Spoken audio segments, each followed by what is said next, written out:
सोहम। कौन सी साधना? सोहम। इसका तात्पर्य क्या है, इसका भावार्थ क्या है? सोहम का तात्पर्य, और ये हर श्वास आती जाती हमें ये एहसास करा रही है कि हम कौन हैं। सोहम, सोहम। ऐसा आप सांस खींचिए अंदर।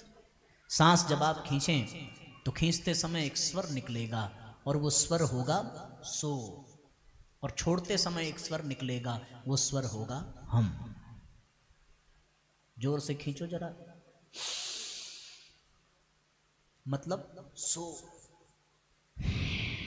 हम, सो, हम। सो मतलब वो, हम मतलब मैं। अपने आप से प्रश्न पूछो, मैं कौन हूं? उत्तर आएगा सोहम, मैं वही हूं। क्या उत्तर आएगा? मैं वही हूं।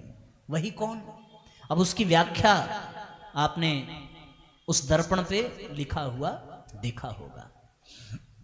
सोहम की व्याख्या पूज्य गुरुदेव ने लिखी है कि मैं वही हूं जिसे नियंता ने मनुष्य योनि में भेजा है।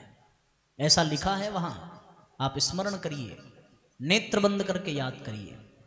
उसमें सोहम की परिभाषा लिखी है कि मैं वही हूं जिसे परमात्मा ने मनुष्य योनि में भेजा है, और युग ऋषि ने मेरा चयन किया है इस युग तीर्थ में आकर के साधना करने के लिए।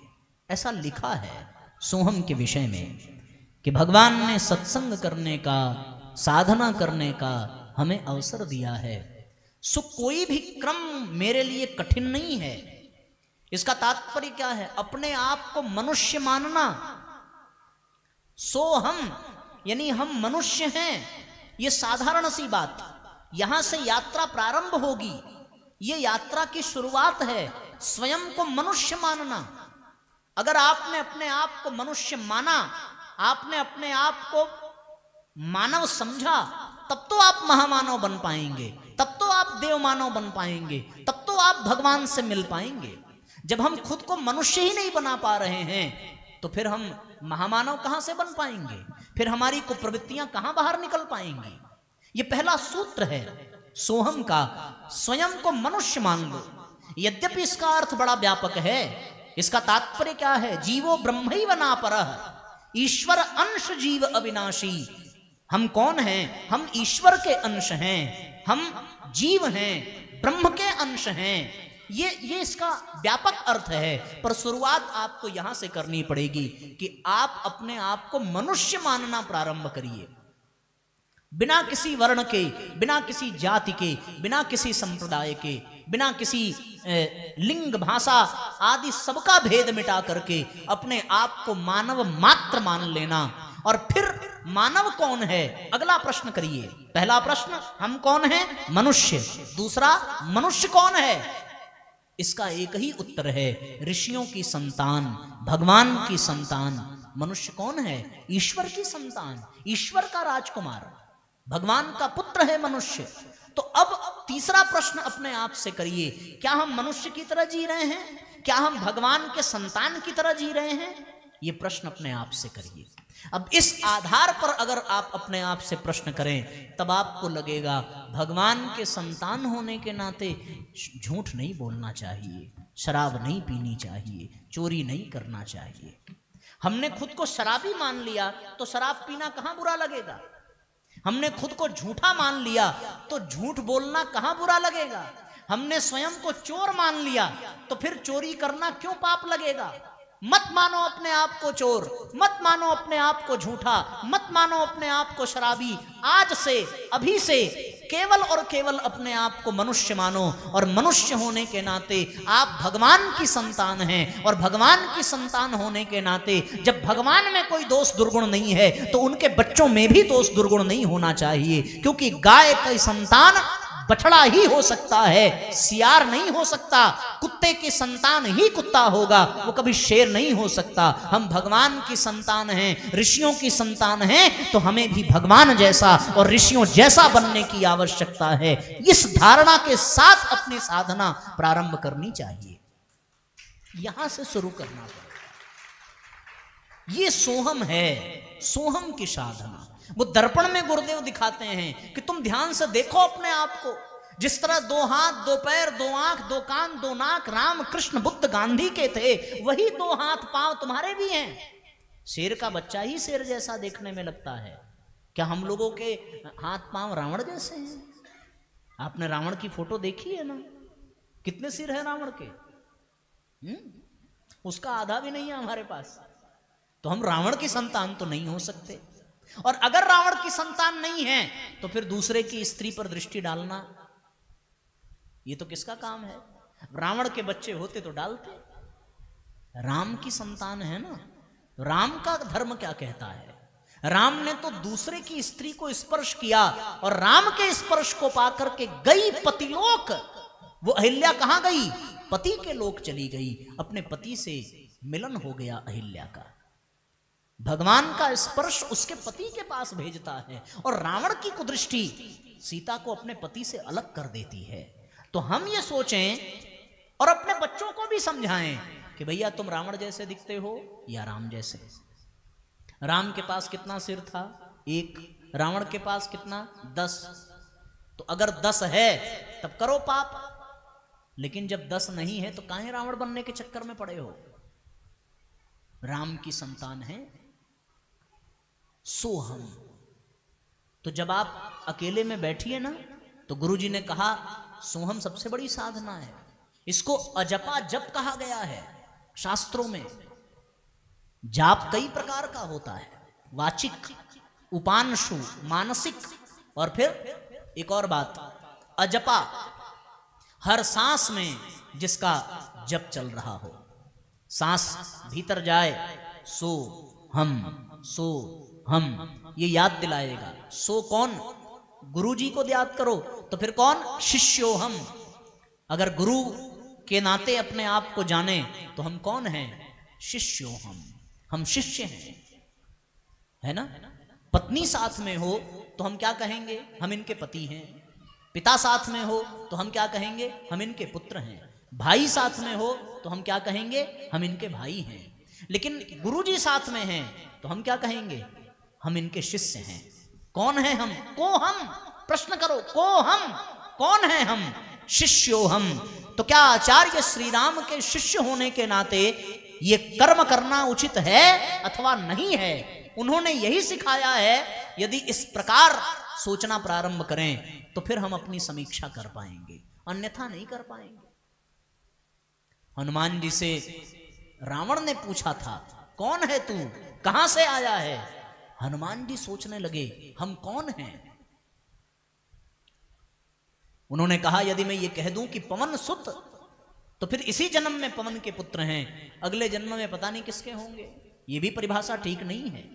अगर मैं ये कह दूं कि अंजनी हमारी माता हैं, तो फिर वो माता केवल एक जन्म की हैं, दूसरे जन्म में फिर ये नहीं मिलेंगी। फिर यदि मैं कह दूं कि मैं सुग्रीव का मंत्री हूं, तो सुग्रीव कब तक राजा रहेंगे? ये कहा नहीं जा सकता। मैं कौन हूं?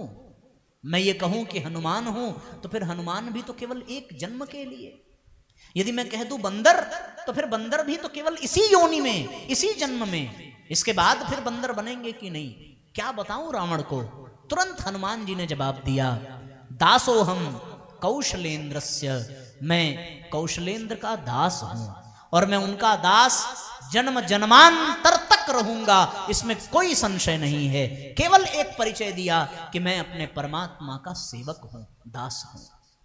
अब ये हनुमान जी मान करके चलते हैं। स्वयं राम जी ने हनुमान जी से पूछा है तुम कौन हो, ऋष्यमुख पर्वत पर जाने से पहले।